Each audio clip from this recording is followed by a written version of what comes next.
भारत ने तैनात किए 3 जंगी जहाज। अरब सागर में दुश्मनों सावधान। ये वो जंगी जहाज है जो अरब सागर में तैनात कर दिए गए हैं। ये तीनों वॉरशिप भारत के दुश्मनों और हमलावरों को समुद्र तल से भी खोज निकालेंगे और दुश्मन का काम तमाम कर देंगे। नमस्कार, मैं हूं आपके साथ हर्ष भारद्वाज। आप देख रहे हैं शेष भारत। भारत ने अरब सागर में हिमाकत करने वालों के लिए 3 जंगी जहाजों को तैनात कर दिया है और दुश्मन देशों को संदेश दिया है कि दुश्मन देशों की तरफ से अगर कोई हिमाकत हुई तो उसका करारा जवाब दिया जाएगा। क्योंकि पिछले दिनों अरब सागर में भारत आ रहे मालवाहक जहाज कैम प्लूटो पर 23 दिसंबर को हमला हुआ, जिसने भारत को और चौकन्ना करने का काम किया।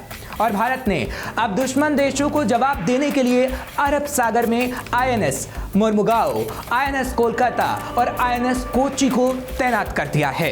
इसके अलावा लगातार निगरानी और इलाके के बारे में जानकारी बनाए रखने के लिए P-8I विमान को भी तैनात किया गया है ताकि दुश्मन देश कोई हिमाकत नहीं कर पाए। इसके अलावा पश्चिमी naval command maritime operation centre भी दूसरी एजेंसियों और कोस्ट गार्ड के साथ इलाके में निगरानी करेगा।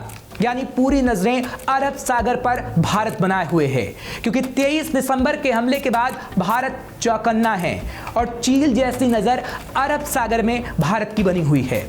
लेकिन अब आप सोच रहे होंगे कि 23 दिसंबर को आखिर भारत आ रहे मालवाहक जहाज कैम प्लूटो पर हमला कैसे हुआ, तो उसके बारे में भी हम आपको जानकारी दे देते हैं। जहाजों पर किया गया था हमला। समुद्र में 2 जहाज पर ड्रोन से हमला किया गया था। 23 दिसंबर को मंगलुरु आ रहे एक मर्चेंट वेसल कैम प्लूटो पर हमला किया गया। साथ ही MV साईं बाबा पर भी ड्रोन से हमला हुआ था। यह हमला हिंद महासागर में किया गया था। 2 जहाज इस सोमवार को मुंबई के तट पर पहुंचे। इसके बाद नौसेना ने इसकी जांच की। नौसेना ने बताया कि जहाज पर हमला तब हुआ था जब यह भारत के तट से 400 किलोमीटर दूर था। जहाज पर जो मलबा मिला है उससे इस बात की पुष्टि होती है कि ड्रोन से हमला किया गया था। इस जहाज पर 21 क्रू मेंबर सवार थे। इसमें 20 भारतीय और एक वियतनाम का नागरिक था। जहाज पर फोरेंसिक जांच के जरिए पता लगाने की कोशिश की जाएगी कि हमला कितनी दूरी कौन से विस्फोटक से किया गया था। ये पता लगाने की कोशिश भी की जाएगी कि हमला कितना खतरनाक हो सकता था। फिलहाल कहा जा रहा है कि जांच पूरी होने के बाद जहाज के सामान को शिफ्ट कर दिया जाएगा। इसके बाद इससे मरम्मत और दोबारा इस्तेमाल के लिए कंपनी को वापस सौंप दिया जाएगा। लेकिन इस हमले के बाद भारत ने कड़े तेवर अपनाए और देश के रक्षा मंत्री राजनाथ सिंह ने दुश्मन देशों को चेतावनी देने का भी काम किया है। रक्षा मंत्री राजनाथ सिंह ने खुले समुद्र में 2 जहाजों पर हुए ड्रोन हमलों पर कड़ा रुख अपनाया। राजनाथ सिंह ने दुश्मनों को चेतावनी दी कि हमलावरों को कड़ी सजा दी जाएगी।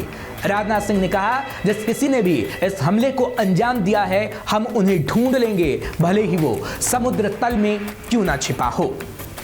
आजकल समुद्र में हलचल कुछ ज्यादा बढ़ गई है। भारत की बढ़ती आर्थिक और सामरिक ताकत ने कुछ ताकतों को ईर्ष्या और द्वेष से भर दिया है। अरब सागर में हाल में हुए MV कैम प्लूटो पर ड्रोन हमले और कुछ पहले लाल सागर में MV साईं बाबा पर हुए हमले को भारत सरकार ने बहुत ही गंभीरता पूर्वक लिया है। भारतीय नौसेना ने समुद्र की निगरानी बढ़ा दी है। जिन्होंने भी इस हमले को अंजाम दिया है उन्हें हम सागर तल से भी ढूंढ निकालेंगे और उनके खिलाफ कठोर कार्रवाई की जाएगी। मैं यह आपको आश्वस्त करना चाहता हूं। तो सुना आपने, ये चेतावनी उन दुश्मनों के लिए है जो समुद्र में ऐसी हरकत करने की कोशिश करते हैं। लेकिन अब भारत ऐसी हरकत करने वालों की हिमाकत का जवाब देने को पूरी तरीके से तैयार है। इसलिए तो अरब सागर में भारत ने 3 जंगी जहाजों को तैनात कर दिया है। लेकिन अभी जहां पर हमलों की जांच जारी है वहीं भारत इसकी जांच अभी कर रहा है। इसके बाद पूरी जानकारी सामने आएगी। लेकिन अरब सागर में हिमाकत करने को लेकर अमेरिका की तरफ से कुछ जानकारियां दी गई हैं, जिसको हम आपके साथ साझा कर लेते हैं। अमेरिकी रक्षा विभाग पेंटागन ने कैम प्लूटो पर हमला ईरान से होना बताया। अमेरिकी मैरीटाइम कंपनी आम्ब्रो के मुताबिक ये पहला ऐसा हमला है जो सीधे ईरान की तरफ से किया गया है। हालांकि ईरान ने इस दावे को खारिज कर दिया। फिलहाल अभी अमेरिका की तरफ से ऐसी बातें की जा रही हैं, लेकिन जब तक भारत की जांच पूरी नहीं हो जाती अभी कुछ भी नहीं कहा जा सकता। दरअसल भारत का 80% व्यापार समुद्री मार्ग से होता है। इसके साथ ही इसका 90% ईंधन समुद्री रास्ते से आता है। ऐसे में समुद्री रास्ते में कोई भी हमला सीधे भारत के कारोबार और इसकी सप्लाई चेन के लिए खतरा बन सकता है, जिसके लिए भारत ने अब 3 जंगी जहाजों को तैनात कर दिया है ताकि अरब सागर में किसी भी खतरे से निपटा जा सके। ऐसी और खबरों के लिए आप देखते रहिए शीर्ष भारत।